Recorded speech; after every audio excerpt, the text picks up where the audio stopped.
The disaster there has happened only a little bit more than 2 weeks ago, so the situation is still developing and developing fast. But you could see two things in Haiti so far, and that is in the first 2 weeks, 8 organizations were too scared to go from the airport into the town of Port-au-Prince to do their first aid to all those many victims there. And they were too scared because there was this media frenzy. Here's the link again between 8 organizations and the media. The international media, and CNN was the first one there, the international media made the whole disaster in Haiti into one big plundering and violence being used by the people in Haiti. People were fighting for food and they were killing each other with knives over water. So this is what the story that journalists were chasing there. And it made the fright of 8 organizations so big that the 8 organizations did not dare to go out and help the victims if they could not get armed escorts. And the armed escorts, in the form of the United Nations soldiers who were there, they were not big enough in numbers. So only a few 8 organizations delivered a little bit of aid to many people in 2 weeks' time. So after 2 weeks, people were still starving and they were still waiting for some water. Another thing that we will see in the near future with Haiti is that it is very much an American project. Haiti is close to America. European countries hardly know where Haiti is. So the biggest aid donor is the United States. And we will see that the government of the United States is going to set the agenda of the NGOs who are going to work there.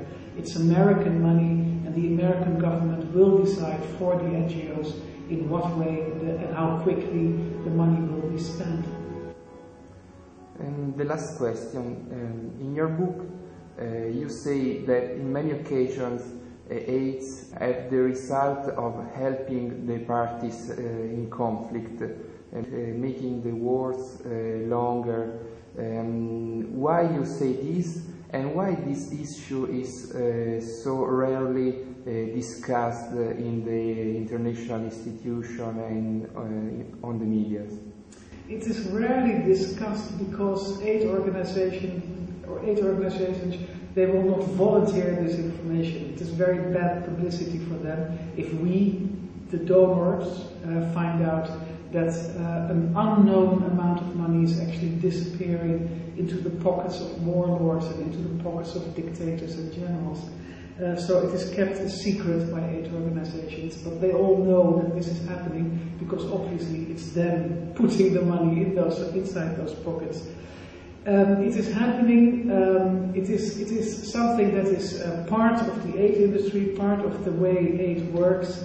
Is that if you are an aid organization and you go into a war zone and you want access to the victims, the people who stay inside refugee camps, or the people who are in orphanages, or the people who are in clinics, as an aid organization you always have to make a deal with the people who are locally in charge there. You have to ask them for permission to work inside those refugee camps, and you have to ask them for permission to enter the hospitals and the orphanages. It is what aid organizations themselves call shaking hands with the devil. You have to come to an agreement with the local authorities. So if you go to Sudan as an aid organization, in one place in Sudan you have to negotiate with rebel groups that are there. In another place in Sudan you have to negotiate with the military regime in Sudan. You always have to shake hands with one of those two devils. If you go to the Congo, every few kilometers there's another rebel group who will want access fee from aid organizations. It happened in ex-Yugoslavia, where the Serb warriors were getting about 30% of the aid as an access fee for aid organizations to be allowed entrance into the safe areas where the Muslims were. Charles Taylor in Liberia, he demanded 15% of the value of all the aid. In Somalia, the price could go up to 80% of the aid. So it is part of the economics of aid that is delivered in war zones. You always have to negotiate with the local authorities, who are often the bad guys in a war zone. It is the people with the guns who are the authority.